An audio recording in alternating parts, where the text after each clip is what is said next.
Gaano nga ba katagal pwedeng i-audit ng Bureau of Internal Revenue or BIR ang isang taxpayer na nakareceive na ng Letter of Authority or LOA? Pwede bang i-audit ng BIR examiners o revenue officers and group supervisor ang taxpayer ng 6 months, 1 year, 1.5 years, tapos 2 years? Ang tagal-tagal na, wala pa rin nare-receive na assessment or notice of discrepancy ang isang taxpayer. Kahit ang tagal ng in-audit ng BIR, yung taxpayer. So, in our today's HTC video po, pag-aaralan po natin na hindi forever ang audit ng BIR sa ating mga taxpayers at para malaman din po natin ano yung remedies ng taxpayers kapag nag-expire na yung audit period ng examiners. Let's start. So, ito po yung Revenue Memorandum Circular Number 82-2022 dated June 28, 2022. Ang subject niya po ay clarification on the service of the Letter of Authority pursuant to Revenue Audit Memorandum Order Number 1-2000. So ngayon po, i-skip na po natin to. Diretso na po tayo dito sa page number 2. Ito po. Hence, it should be necessary for all concerned revenue officers as a duty or responsibility to serve the LOA or ELA immediately. Considering that the entire audit due process must be completed within a period of 180 days for RDO cases and 240 days for large taxpayer cases from the date of issuance of the LOA. Non-observance on the aforesaid timeline is gross neglect of duty, which is a grave offense subject to appropriate administrative sanction pursuant to Revenue Memorandum Order Number 53 Series of 2010. Malinaw po. Sinabi po dito, ni-reiterate kasi ito ay sinabi na ng BIR matagal na panahon na Revenue Memorandum Order Number 19-2015. Nandun din yun, 2015 pa. Ang audit period po ng mga revenue officers for RDO cases, kung RDO po nag-audit sa inyo, ay 180 days lang. 180 days from the date of the LOA, not from the date of the receipt, from the date of the LOA. Okay naman ay 240 days from the date of the receipt in case of large taxpayer audit. Karaniwan RDO nag-audit sa atin, so 180 days tayo. Ngayon, may mga taxpayers na nagpo-complaint or nag-message sa ating Facebook page na ano daw ang gagawin nila kapag hindi pa raw sila nakaka-receive ng assessment sa Bureau of Internal Revenue kasi ang tagal-tagal na raw. Follow-up sila ng follow-up, hindi naman daw binibigay sa kanila yung assessment. Pinapakita lang yung computation pero hindi daw binibigay yung kopya. I don't know why. So ano pong remedy ng taxpayer dito? Ang gagawin po ng taxpayer dito is mag-file po kayo ng complaint. Written complaint sa Office of the Commissioner of Internal Revenue para masuspend po yung nag-audit sa inyo. Sino po i-complaint natin? Si Revenue Officer and Group Supervisor na nandun po sa Letter of Authority nyo na nakapangalan dun sa inyong LOA. So ano pong offense nila? Ito po, malinaw po. Gross neglect of duty, which is a grave offense. May administrative sanction daw siya under ng RMO number 53-2010. Kung i-check nyo po yung Revenue Memorandum Order number 53-2010, yun yung Code of Ethics ng mga BIR officers and employees, including the BIR tax examiners. So, ang mapapansin nyo doon yung gross neglect of duty, grave offense, first offense, dismissal. Maaari pong ma-dismiss yung revenue officer, group supervisor na nag-audit sa inyo na nag-expire na yung audit period na 180 days for the RDO cases, 240 days for large taxpayer from the date of the LOA, maaari po silang masuspend. I-file nyo lang po yung written complaint letter nyo sa Office of the Commissioner of Internal Revenue. Ngayon, paano natin malalaman na hindi pa tapos yung audit ng Bureau of Internal Revenue sa atin? Ito po yung itsura ng Notice of Discrepancy. Makapansin nyo dito, naka-address mo sa taxpayer, binura po natin for confidentiality.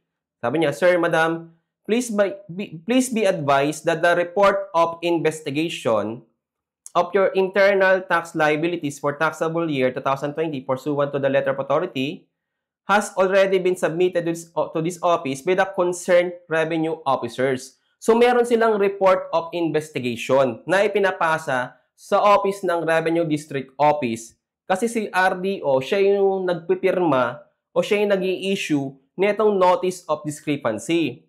So hanggat wala pa kayong nare-receive na Notice of Discrepancy or NOD, ang ibig sabihin po nun, ongoing pa rin yung tax audit sa inyo. Kahit siguro matagal na yung audit sa inyo, bilangin nyo, tingnan nyo, i-check nyo yung letter of authority nyo, tingnan nyo yung date ng issuance, nandun sa may upper right corner. Wala pa silang binibigay na report of investigation sa RDO, therefore, hindi pa tapos yung tax audit investigation nila. And therefore, kung lumagpas na po yan sa 180 days, ang gagawin nyo nga, magka-file kayo ng complaint letter sa office ng Commissioner of Internal Revenue. Hindi nyo kailangan i-follow up, i-text, puntahan sa opisina nila para kumuha ng assessment. Kasi tapos na yung obligation ng taxpayer sa LOA eh. Ang obligation ng taxpayer, pag nabigyan tayo ng LOA, mag-submit ng books and records. Pag nasubmit mo na yung books and records, mag-audit na sila. Ngayon, pag hindi nga nila natapos ng 180 days for RDO cases, 240 days naman sa large taxpayer cases, yung remedy natin is not to follow up ng taxpayer. Not to follow up. Hindi po namin nire-recommend nyo, mali po yun. Kasi nagmumukhang basang sisiw tayong mga taxpayer, kakapollow up, hindi naman pinapollow up yung assessment eh. Sila nag-issue niyan, trabaho nila yan. Ang remedy ng taxpayer, file complaint, written complaint. Ngayon po yung complaint po natin, meron na po tayong format. Ito po yung format natin. Naka-address po ito sa Office of the Commissioner of Internal Revenue. Currently, si Honorable Romeo D. Lumagi Jr., ito yung kanyang opisina, address, at pwede nyo itong ipadala through LBC. O pumalapit naman sa inyo yung opisina sa National Office, Quezon City, ng BIR, pwede nyo siya ipa-receive ng personal. So, ito yung complaint letter po natin. At sinasabi natin dito na ito yung mga revenue officer, ito yung group supervisor, ito yung LOA namin, ito yung date ng LOA. Tapos, in accordance with the RMO 90-2015, RMC 82-2022, 4 pages po yan. Nag-expire na po yung audit period ng revenue officers. And therefore, under po ng Revenue Memorandum Order Number 53-2010, Code of Ethics for the BIR Officials and Employees, meron na po silang gross neglect of duty na grave offense, first offense dismissal.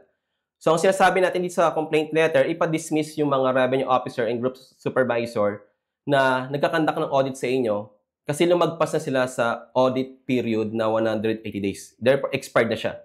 Pero yung letter of authority, valid pa rin siya kahit lumagpas na sa audit period na 180 days sa 240 days.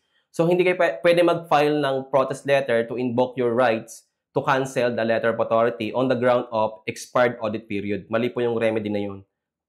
Existing and valid pa rin po yung LOA natin. Kahit po expired na yung audit period ng Revenue Officer and Group Supervisor. Ang tamang remedy lang na ginagawa na ina-advise namin na pinapagawa natin sa mga ETC students natin ng ating RWB book na nagko-consult sa atin na hilong-hilong na raw sila, hindi nakakatulog ng mahimbing kasi wala pa raw sila na-receive na assessment sa Bureau of Internal Revenue, tagal-tagal na raw, follow-up sila ng follow-up. Ito yung remedy po natin. Mag-file po tayo ng complaint letter para po mapa-remove yung mga revenue officer and group supervisor na naka-assign sa ating tax audit investigation. Pag na-remove po sila, wala na pong mag-audit sa atin. Even if existing and valid yung LOA, wala na pong mag-audit sa atin. Hanggang mag-prescribe na lang yung ating taxes sa Bureau of Internal Revenue, which is 3 years from the date of the tax return or date of deadline, whichever comes later. Hanggang mag-prescribe na lang siya. Ngayon, pwede naman mag-assign ulit ng panibagong revenue officer and group supervisor, yung BIR, sa ating taxpayers kapag na-remove o na-dismiss yung revenue officer and group supervisor, pero dapat mag-issue sila ng panibagong letter of authority kung mag-a-assign sila ng panibagong revenue officer and group supervisor. Yun ang rule natin doon. Okay? Hindi pwedeng gamitin ng new group supervisor and revenue officer yung old na letter of authority. Kasi iba yung nakapangalan doon sa letter of authority.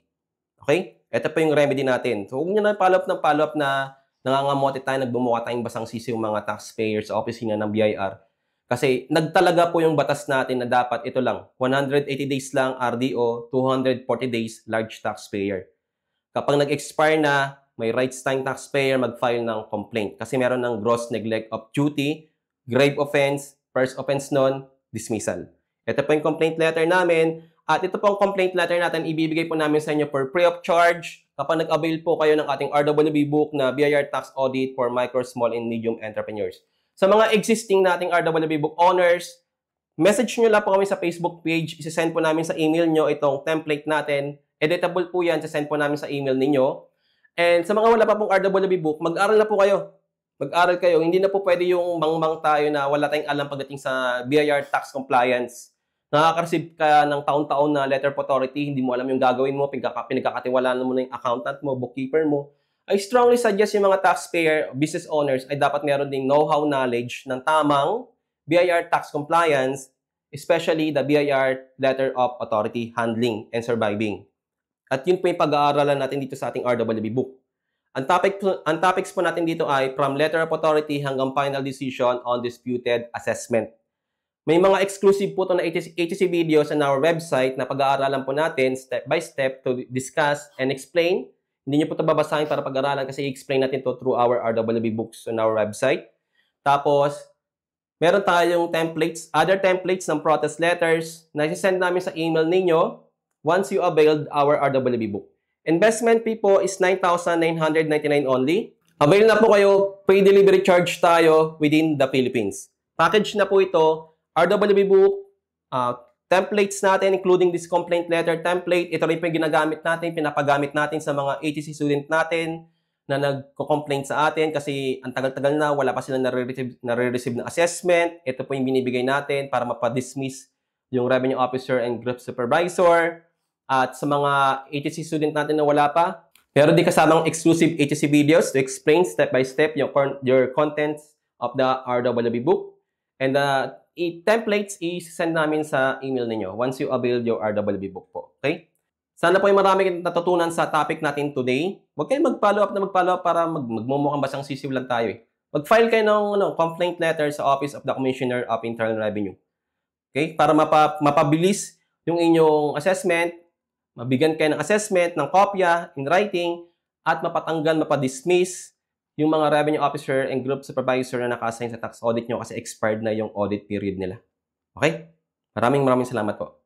My name is Mark Jordan Bumagat, your RWB teacher, na lagi po nagsasabing, be educated po and you will be empowered. Kita-kits po tayo sa mga other helpful HTC videos natin. Subscribe and follow us for more tax updates po. Avail na po kayo. See you po sa mga mag-aaral nating ATC students ng ating Letter of Authority LOA. Case to case, may mga actual cases po ito sa loob. Yun po yung pag-aaralan natin, yung actual cases. Bye-bye! Thank you!